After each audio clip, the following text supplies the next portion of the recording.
पाठवा तुम्ही, नाहीतर काही झालं तर आम्ही जबाबदार राहणार नाही. आम्ही 1 इंच जागा इतर या मैदानावर देणार नाही आहे. ते वक्फ बोर्डाने दिले असेल, मंत्र्यांनी दिले असेल, मला माहीत नाही आहे. पण इथे 1 इंचची जागा आहे तो यावर कोणत्याही प्रकारचं कन्स्ट्रक्शन आम्ही करू देणार नाही. ठीक आहे, बोलून देऊ.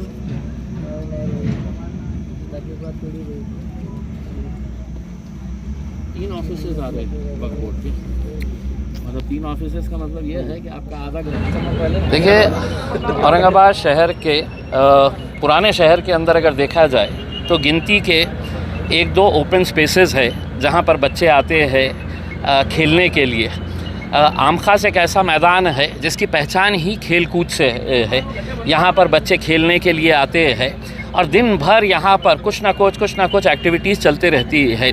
ऐसे हालात के अंदर अब हमें ये पता चला कि खामोशी से यहाँ पर वक्फ बोर्ड के 3 ऑफिसेस इसी आम खास मैदान के ग्राउंड के ऊपर बनाए जा रहे हैं. हमें जैसी इसकी जानकारी मिली, मजलिस इत्तेहादुल मुस्लिमीन के पूरे ज़िम्मेदारान यहाँ पर आए, पहुँचे और हमने साफ़ तरीक़े से, मैंने PWD के अधिकारियों को ये बता दिया हूँ कि आम खास के ऊपर हम 1 इंच की जगह नहीं देंगे. आप 3 ऑफिसेज़ यहाँ पर बांधने की बात कर रहे हैं, हम 1 इंच भी यहाँ पर कोई कंस्ट्रक्शन अलाउ नहीं करेंगे. खामोशी के अंदर ये काम किया जा रहा था. यहाँ पे जो लोग खेलने के लिए आते हैं उन्हें ये बताया गया है कि हम ग्राउंड को लेवल कर रहे हैं. किसी ने ये बताया है कि यहाँ पर मट्टी की ज़रूरत है तो मट्टी उठाकर कहीं दूसरी जगह पर. हालांकि हकीकत ये है कि PWD वालों ने बताया है कि इसी ग्राउंड के ऊपर हमें वक्फ बोर्ड ने ये अलॉट किया है.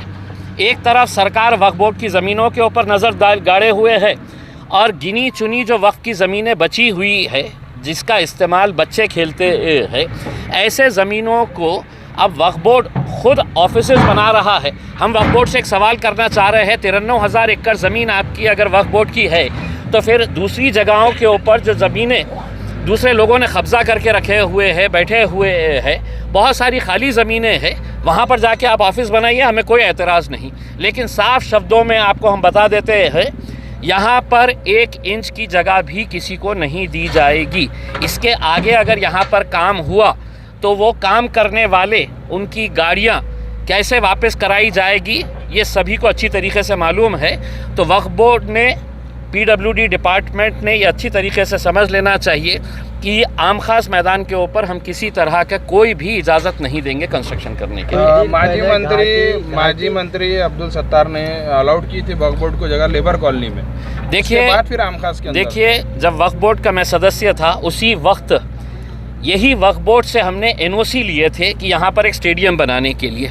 स्टेडियम का प्लान अब्दुल सत्तार साहब जब मंत्री थे, माइनॉरिटीज़ मिनिस्टर थे, उन्होंने इसके लिए है तो पूरा प्लान तैयार किया था. दुर्भाग्यवश आज वो मंत्री नहीं है, लेकिन आज नहीं तो कल इंशाल्लाह हम यहाँ पर स्टेडियम बनाएंगे. स्टेडियम यहाँ पर बनेगा. लेकिन अगर इसी जगह के ऊपर अगर आप ऑफिसेस खड़े कर डालेंगे एक के बाद एक, वक्फ बोर्ड के खुद के लाले पड़े हुए हैं, हो सकता है कि कल ये ऑफिस बनाए और यहाँ पर वक्फ बोर्ड की जगह कलेक्टर साहब खुद आकर बैठ जाए. तो हम ये सब चीज़ें अपनी आंखों के सामने नहीं होने देंगे. उसमें मेहरबानी करके है तो आम खास मैदान को छोड़ दीजिएगा. उसमें दूसरी एक ज़मीन रोशन गेट के आगे गिरनी की ज़मीन है, हमने वो ज़मीन हासिल करने के लिए कमिश्नर साहब को लेकर गए. हमने कलेक्टर साहब के पास जाकर है तो निवेदन दिए. डिविजनल कमिश्नर साहब को इसके बारे में फ़ैसला करना है.